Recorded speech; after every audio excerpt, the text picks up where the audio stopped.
go for gold.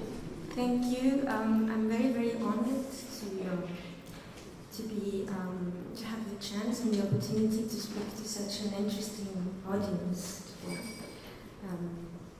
I'm going to start my presentation just by coincidence. It's also a song, like Lukas started his.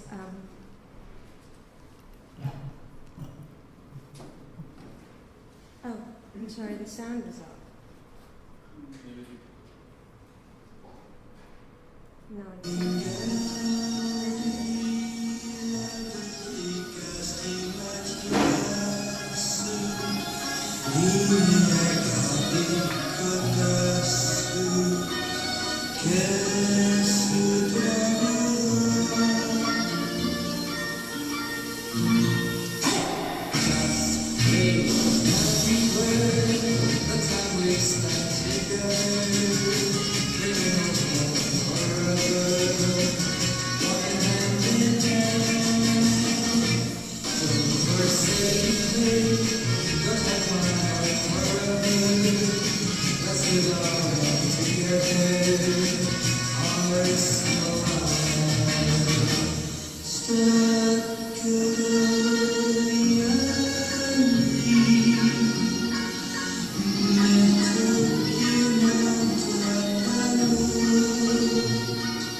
this brilliant for me extract is coming from a film.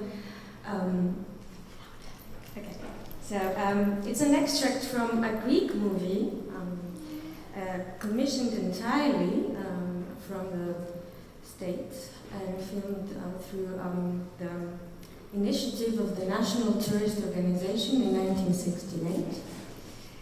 Its Greek title, which you see here, it can be literally translated as Apollo Mission, and it was then exported. Under the English title Apollo Goes on Holidays, and the French, respectively, Apollo va en vacances. There are many reasons why I chose to start from this film, but it's because I find in it from the very beginning until its very end. So the bright sun and the young man that is rising from the sea like a Venus that is perpetually renewing its virginity, and the seduction game and the promising approach and the enthusiastic participation of the audience with the impromptu dancing on the barely dry concrete platform and unbalanced, fragile dance on the canute in the sea. And again, the very end of it, which is the cold shower. The whole sequence of this film, of this very small clip, is for me a very interesting metaphor of symbolism and a metaphor for the political and social and economic circumstances that marked repeatedly the history of the Greek state. So what is really interesting in this film in regards to architecture is that the cliffhanger, which is a very nice cinema term for me, the backdrop for this film was the structure that you see in the back is part of a very, very, very large project launched by the Greek state and the National Tourist Organization in 1950s. And it was part of the infamous Xenia Hotel project. It lasted almost 20 years, and including the military junta years in the 70s that finished the project. And with the collaboration of very, very prominent Greek architects. It was funded entirely by the Marshall Plan, the post-war recovery plan that applied to most European countries, and focused not on the destruction caused on the war, but on the efforts to modernize European industrial and business practices. Concerning the Greek case, all the attention was put upon the modernization of the tourist structure and the construction of modern units who could host summer guests from all over the world with all the modern comforts. The state had the liberty to plant all these structures wherever. I'm sorry, Lukas, can I have a microphone that I can move around with? Thank you. Too many microphones? Thank you. So it was fun. So the state had the possibility to plant these structures pretty much everywhere. So they chose, of course, really idyllic locations that were close to cultural heritage sites and the sea. And the head of the designing team was one of the most prominent Greek architects, Aris Constantinides, who developed through his work a very intimate relationship between the building as an act and as a final architecture object and the landscape. Working consistently on the concept of a repetitive principle of construction and its relation to the topography and the memory of the landscape, he created a unique and almost mystical relationship between building and topos, which is the Greek word for space or place or site, to be more precise. So the plan proved to be very effective, and in like 20 years, 60 of these hotels were built all over the country, and they seem to offer these simple and moderate modern rooms, moderate budget but comfortable rooms, and offering relax and restrooms under pilotis and shade from the intense Greek sun, and proximity to all the important sites.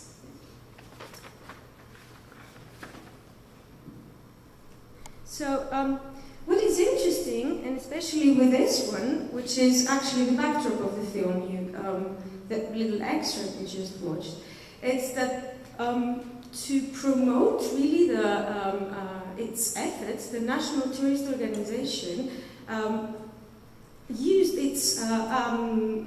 the rising Greek cinema at the time as a medium to export the image of the country. So the film that you watched was actually a tourist propaganda, covered up completely on a romance happening in Greece in the summer, very classic, very light, but it actually was filmed all over cultural heritage sites, and as backdrops they used this particular hotel to exactly promote the new architectural feat of the country.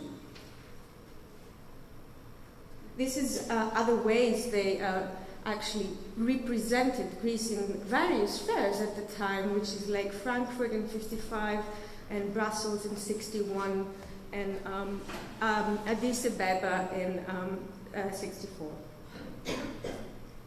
So and this is a still that shows the actual film in location and most of the time in parallel with real life. Nothing was stopping. The film was taking place while residents at the hotel could actually participate almost at the shooting. I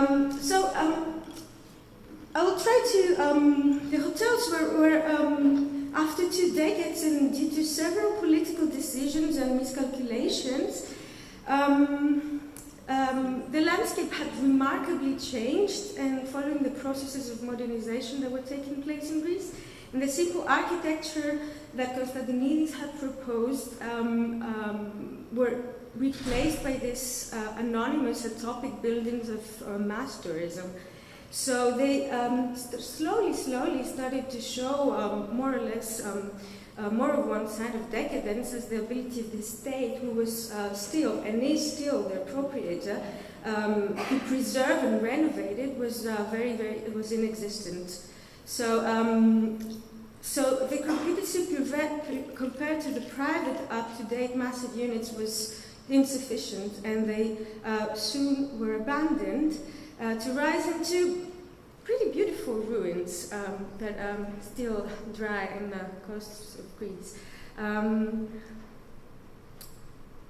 They were vandalized, they were spotted by youth who most probably also fell in love under the moonlit pergolas on summer nights. And these are their situation today. After a little safari I took some summers ago to go and find all these sites. So it has been a long fascination of me, this project, because not only I have memories of it, of staying there as a child, but because of their general context, which is that their creation also meant a huge development in the industry that provided the materials for their construction. At the time, there were companies that were created. For example, this is the advertisement for the concrete provider for all these new projects of the state. This is another ad of, the crystal panels, glass panels. So my approach to this story, to this history, and to this context was very taking in consideration their political and financial, let's say, importance and complexity. So because I work with associations, and by associating context, my first work is to create this very immediate associations of images, and I work with collage because it permits me to associate ideas right away, and to create this montage, which, as Eisenstein called it, the collision of the two images creates this new concept. So I took this very inventive title of the film, which is Apollo Goes on Holiday, to name the whole project, and I created this series of collages named Eclipse, which use as the association that is created from actually pages of magazines that I collected through the years. An architectural magazine published in Greece called Architektoniki, Architecture. And all the pages are actually advertisements of all these new companies that were created at the time, and that they don't exist anymore. They died as soon as, very soon actually. They couldn't sustain, they couldn't survive. And I associate this very strong graphic design of the advertisement with images from the Apollo mission lunar program, which was happening at the same time, and it was launched by NASA simultaneously.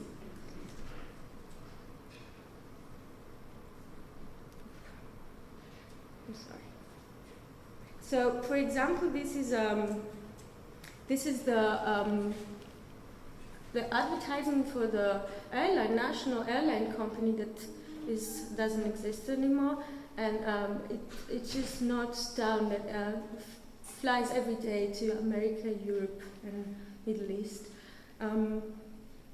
So part of it was like a work that I did with this association of these two events and two concepts, and then the continuation was the association of the images of the hotels newly built as published in the magazines, again with images that I found from all the Apollo missions. To complete the installation, I worked. All of the works have one title, and they're called Eclipse. And the word in Greek means not only the dying, how do you say the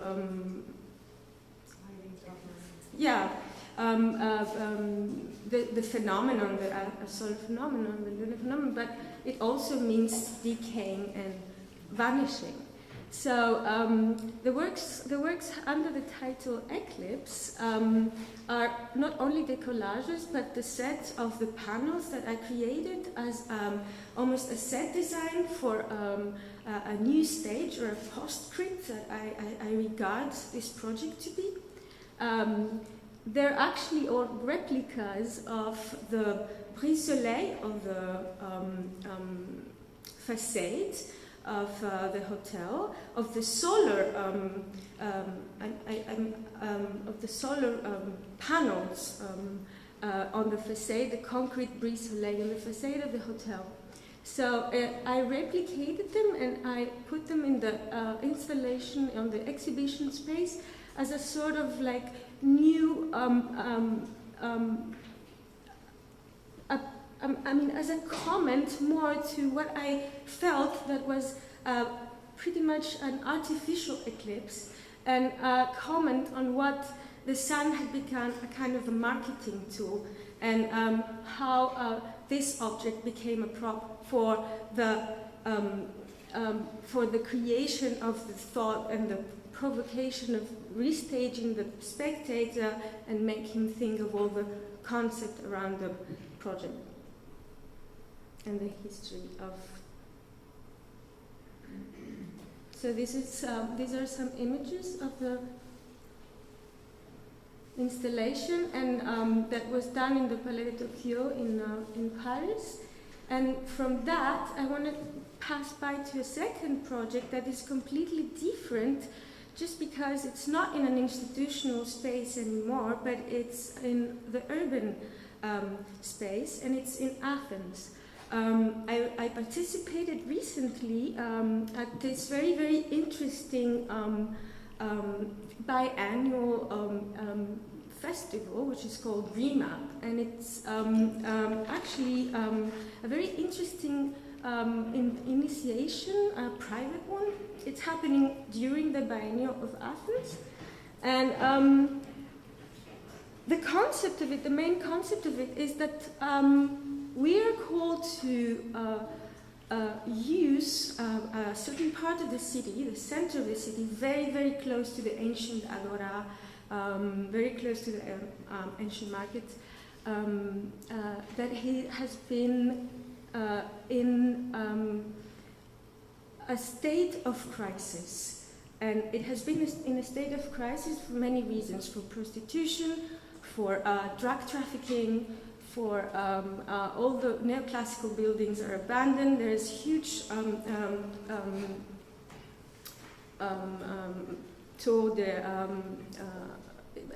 criminality.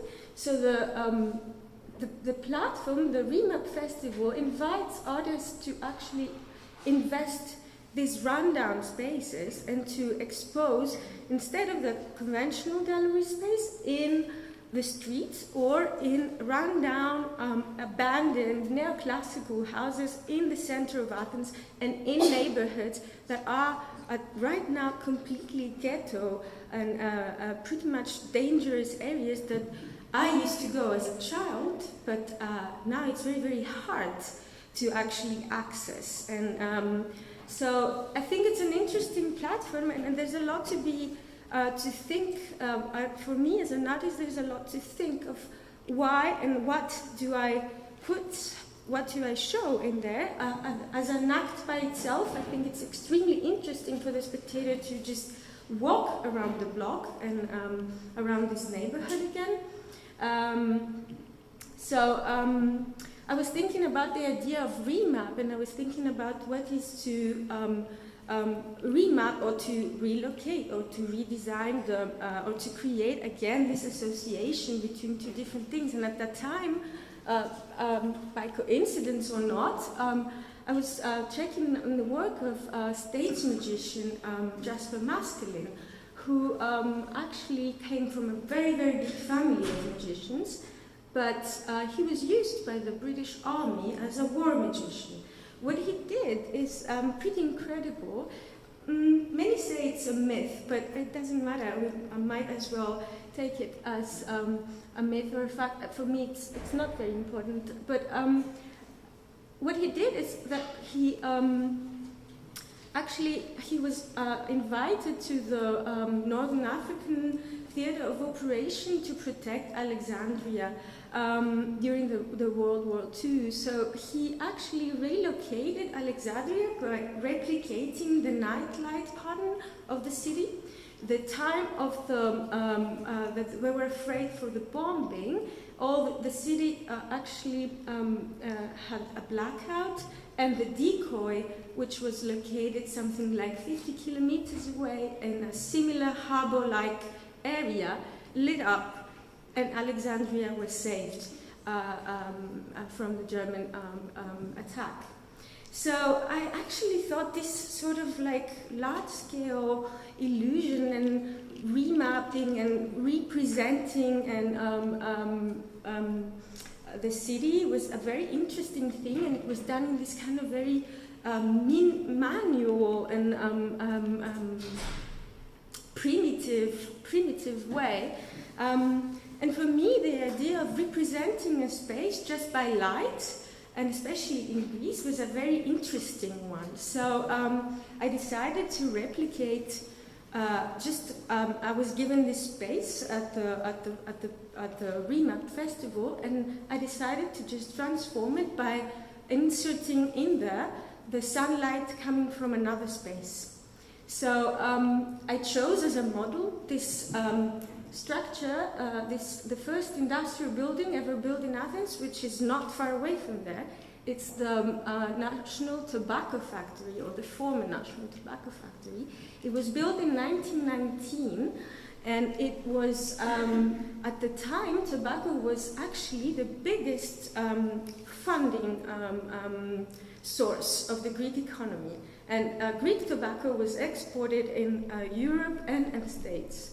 So for me, it was again a very interesting relationship between an economic context and architecture, and the way that light was used in this space. It was, at the time that was started, there was no artificial light. So the building was created with a glass roof that actually permitted to work like a solar clock, so that the workers could actually work the most as much hours as possible, and it was used very well to, for example, dry tobacco, or to the very, very functional way. These are photos from the building as it is now.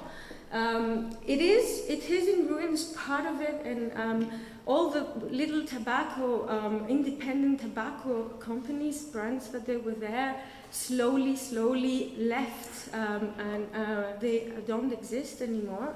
And the building in itself has a remarkable history, and a very performative one, as it was transformed during the years into so many things that I have to read them, because so it started as this tobacco factory, and then it became I'm it became the National Statistic Service, it became the Ministry of Public Affairs, it became the Ministry of, I think,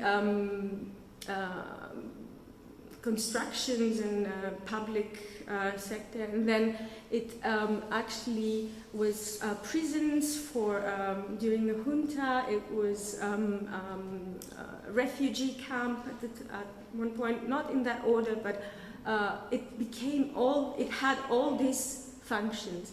And in the end, and now it hosts the biggest library in Greece, the library of the parliament.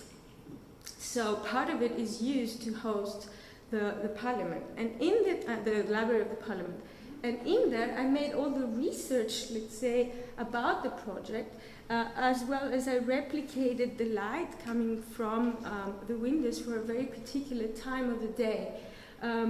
It was very interesting because at the time I found the first technical magazine that ever was published in Greece, and it had all these incredible articles about sun and solar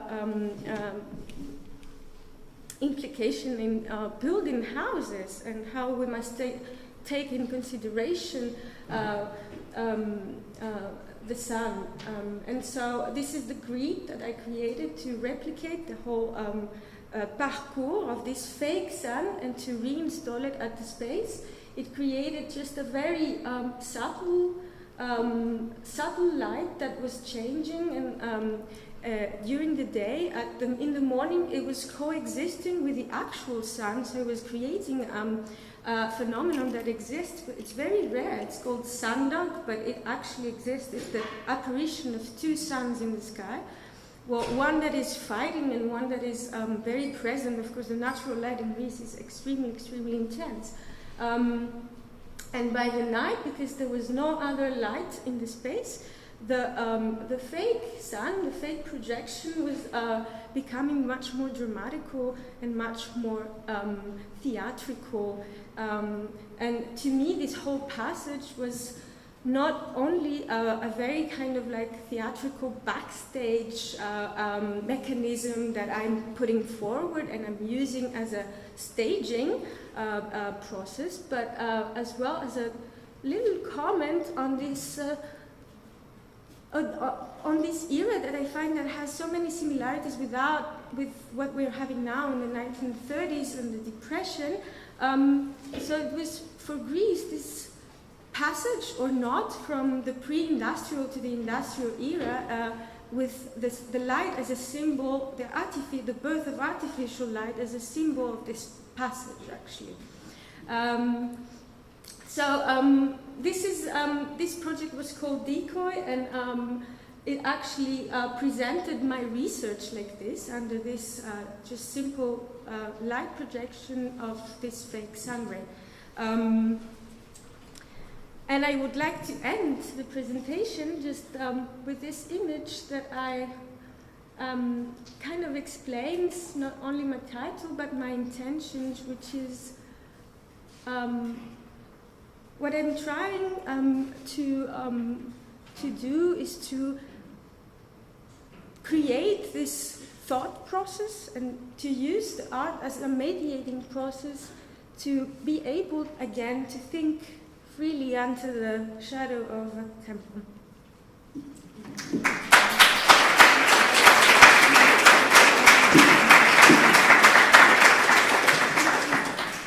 Thank you so much. This was delicate and exquisite, the presentation of your work, and I'm a bit speechless. I have many questions I'm raising. Again, I'm trying always to make the connections with the one before. We had the gay science with Beach and Louis' presentation. Now we're coming with Apollon, and I have to just make the connection with the Apollinic and the Dionysic in this connection. Interestingly enough, both of your projects, the first and second one, and the last image, was it even Apollo's temple that we saw at the end? Yes. Yes, so it's one red line that we're running through. So the first one very literally with the Apollo mission, the second one where you're also dealing with the sun that's coming in, and now the last image with the temple itself, where with the confrontation of the Apollinic and the Dionysus in English, where you have one is the god of light and the god of form and order, and the other one is the god of, let's say, of form-breaking creativity, of ecstasy that we're confronted with. But I would like to ask you the first question, actually, against also the historical, one little side note in brackets again. It's interesting, you're not an art historian, but an historian artist in a way, which I found very amazing. But the political context of your work, in particular the first one, the Apollo mission, the movie you said was tourist propaganda in 1968. Now, for those who don't know, in Greece we're looking at a highly politicized situation in 1968. Well, maybe some don't know, but right after the Second World War ended, the first Cold War was happening in Greece, and that was from 46 to 49, where communist and anti-communist parties were clashing against each other, and basically it was the first time that British and American troops entered the European, let's say, conflict in this Cold War. And in 1967, just the year before this movie was made, there was a coup d'etat. There was the anti-communists took over the regime, and they stayed until the mid-70s, if I'm correct.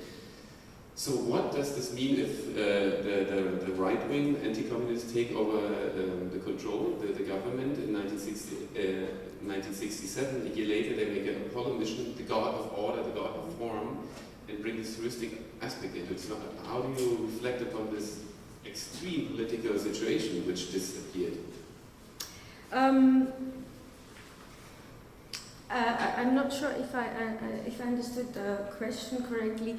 I'll try to explain why this film in particular was very, very interesting to me. Not only because it reflects the whole mentality of the Greek state to export what it has best, but it shows the special desire, it shows it reflects all the promises that were made, and it reflects all the anticipation. That's why I like the representation of the architecture in that particular film, because it exactly is what I'm searching for in my work, which is matter for me is something between the actual thing and its representation. And this is exactly what I find, not only the political context of this era, very well represented in this short clip. Very, very well represented in this short clip. I find the political heaviness of the context really uncanny, that the form and order and the happy people just after the coup d'etat, and really is a country torn apart over many years. Questions or statements, comments?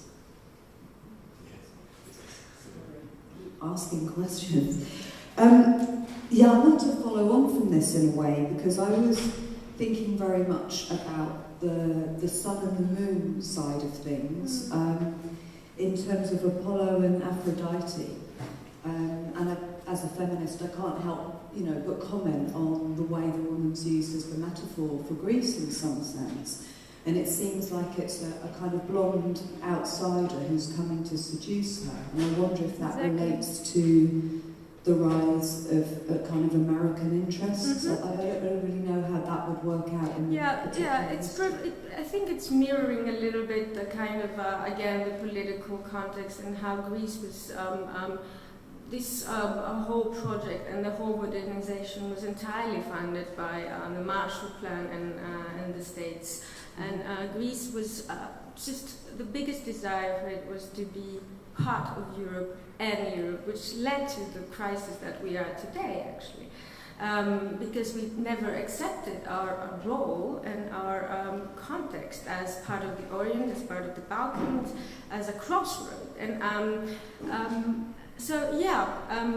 the image of the woman is something that is very related to that as well.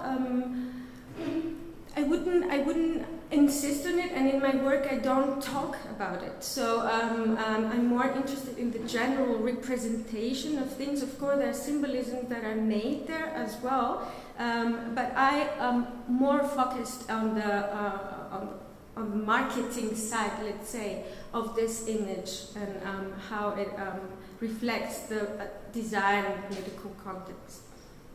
But it also seems, without focusing on the gendering side of it, and to link it to Lewis's earlier presentation and your interest in the thirding that happens in collage, that it's a coming together somehow in your work in that project, maybe in others, I don't know, of geometry and mythology. Yes, because all the collages were made where the titles are very, very important to my work. Actually, the titles come first.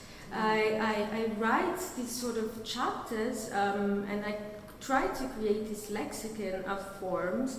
So writing is a very important process and I apply it in many ways, and also through script writing that I also for example, push into more performative process.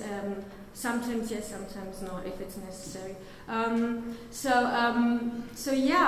collages in the ones I showed in particular, they're entitled Eclipse, and it's not only the context of it, but it's also the method that is used to put these two concepts together, and these two ideas and these two images together, which is by superimposition, by maskings, by ellipses, by cutting out, etc., etc.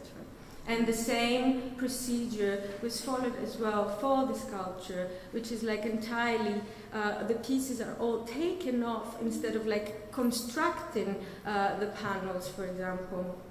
So the process, yes, it's very, very coherent to the title or the aim of the piece. Alors, bonjour. Vous avez beaucoup travaillé avec le thème Grèce.